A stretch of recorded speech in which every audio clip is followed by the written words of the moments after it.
Welcome, hello, hello, hello.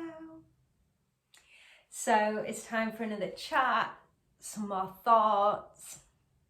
And today we're on with the statement, shut up and wait. Shut up and wait. So I'm just going to jump straight to the end. And the medicine, just in that one phrase, is that the answers or our next steps will only arrive in that pause, in that waiting. If we don't just be quiet, shut up, wait, listen, watch, feel, sense, know, our next steps won't appear because there won't be room for them. So shut up and wait, just as a phrase, is something from my dear friend, teacher, point boss, Penny Greenland, from the charity Jabadeo, which some of you may know, some of you may not, who developed a system called, I don't know if system's the right word, developmental movement play. Looking at how we can use movement, dances, awareness in the body to support young people's, children's, babies' development. But the key thing with that is doing it on their time frame.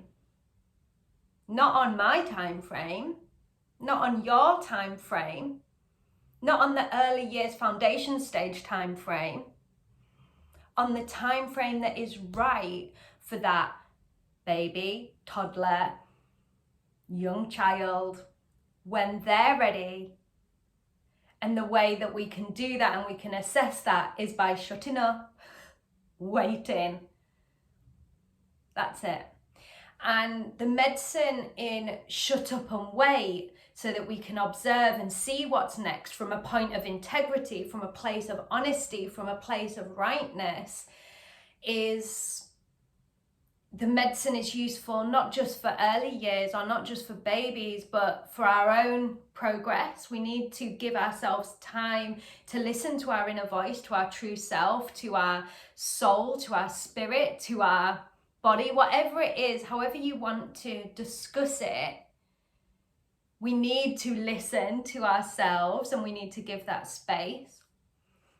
It's important in relationships, whether that's mother-child, father-daughter, relationship with whatever your relationships, your love, intimate relationships look like, whether that's your work relationships, whether that's your school teaching relationships, whatever they are, however we're encountering humans, and therapeutically as well, it's really important.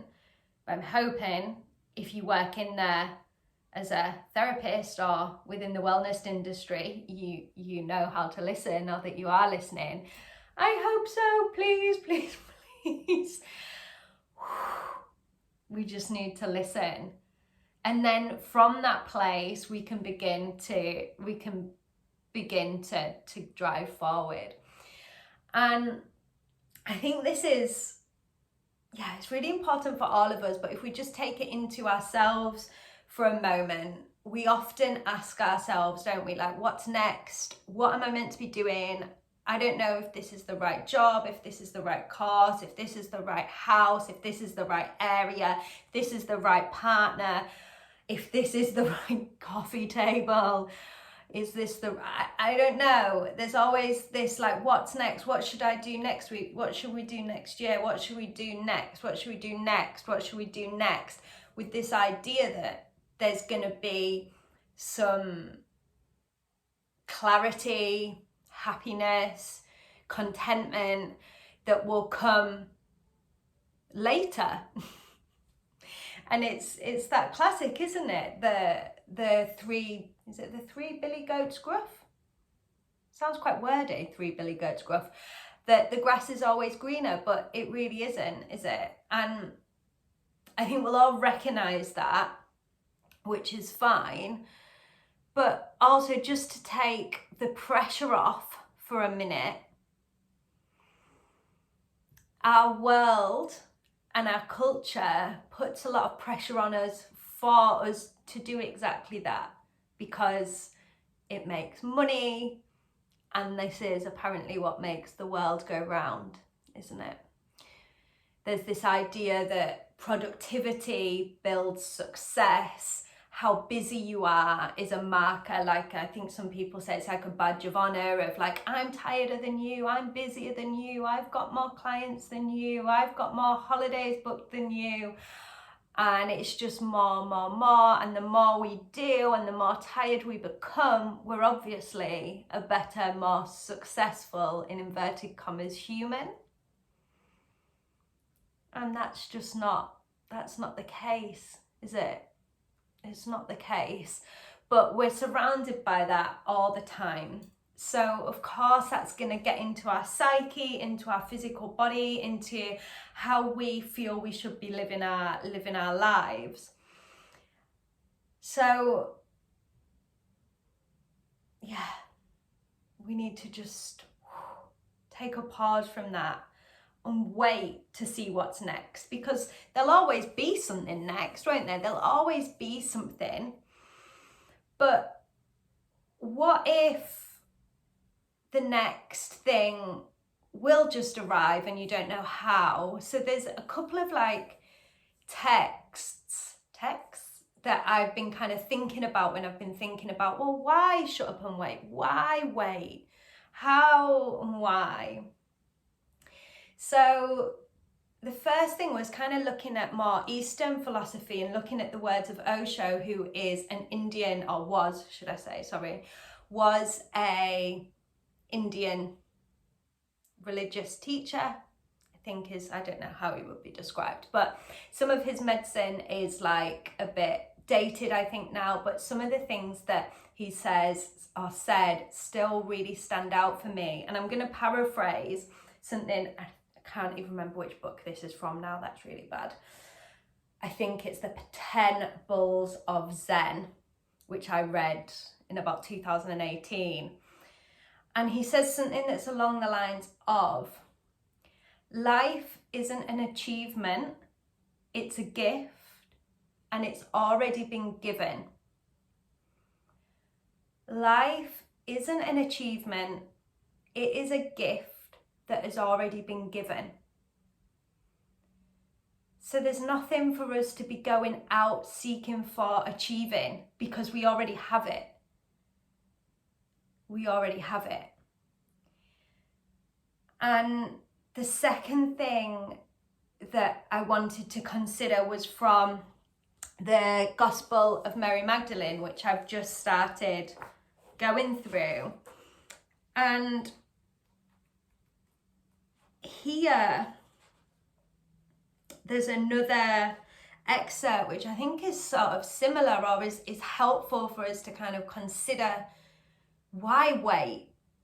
Or why just be where you are? And this is, every nature, every moulded form, every creature exists in and with each other. Every nature, every moulded form exists in and with each other. So if we are all connected, if we are all in the right place at the right time, then we're not going to miss what's next. Because the flower doesn't forget to open as the sun rises. The apples don't forget to ripen. The grass doesn't forget or miss its chance to grow. It happens.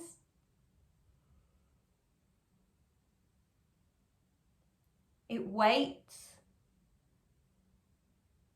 It goes through the darkness and waits for the sunrise.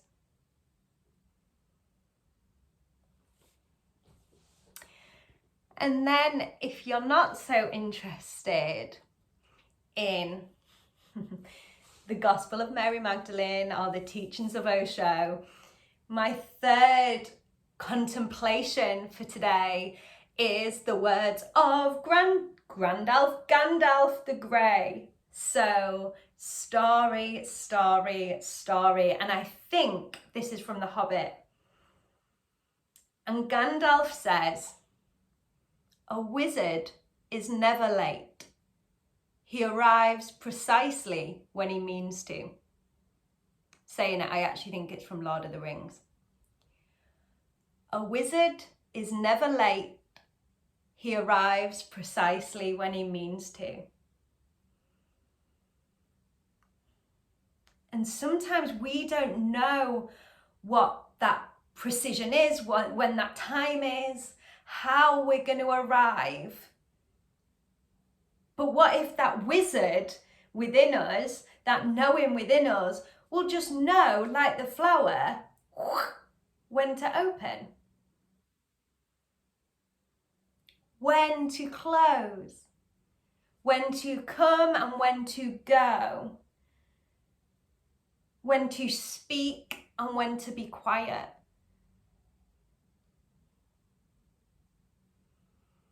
But often we don't want to listen because we're on our own agenda. And I'm sure you've met people, and it might be you because I definitely do this. I'm really trying to do it less. But often we speak and we answer before we're asked for our opinion. We just throw it in as if, oh yeah, this will be really helpful for you.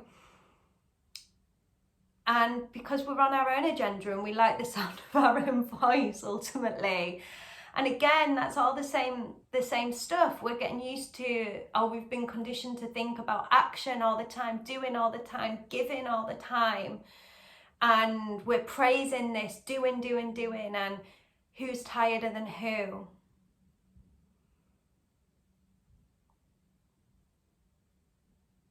But it's just not the case.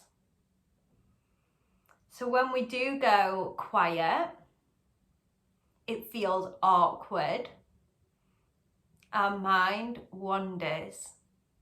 It's uncomfortable, unsettling. And in a lot of therapeutic cases, we would call that uneasiness our edge.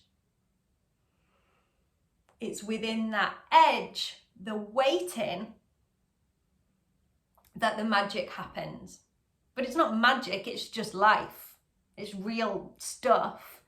Within that discomfort, within that edge, within that waiting for what's next to naturally at the right time arrive, will provide the answers of what's next. And maybe we don't know what that is. Maybe that process of waiting feels like an eternity. Maybe it is an eternity. I don't know.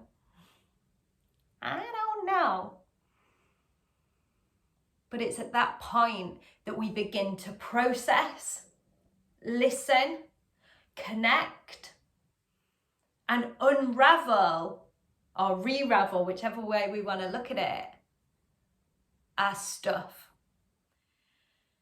And when we look at this with other people, if I just jump in with my words, I take away your opportunity of finding your answers, because your answers lie within you. They don't lie within me. My answers lie within me and my connection to all that is, but your answers lie within you. So if I just jump in, or if you jump in for me, we're taking away each other's power. because we're all our own therapists or healers or whatever. I don't know what language I like, doesn't matter. But we've got to offer that space for ourselves and for others to do it themselves, because that's where sustainable change comes from ourselves, because we understand it and we feel it and we know it inherently. Therefore, we can actually operate from there. So maybe just taking some time over the next week or so to consider, when could you shut up and wait a bit more? Is it when somebody's talking to you? You just shut up, let them share their experience, and could you listen? Notice when you want to jump in with like, oh, I had this experience. Oh, it's a bit like this. You're just silencing me. Let me speak. Let me feel, let me experience, even if it's hard. Notice when someone says something that is challenging to hear, and go, oh, no, I'm sure it's fine, don't worry, don't cry. No, shut up. Let them have their process, let them feel, let them experience. Let them find their magic, their medicine, and listen. And then maybe they ask, or maybe their body asks, and you go, okay, I know what you need now. So just noticing for yourself when you're not listening. So maybe giving yourself a little bit more time to drop in, be quiet,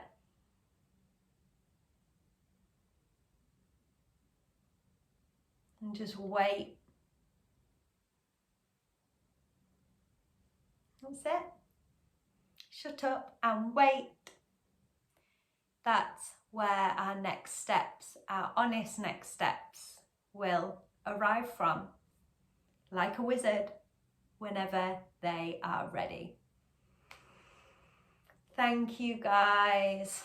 It's been a pleasure to share some thoughts, share any comments below, and if you can subscribe and share, etc.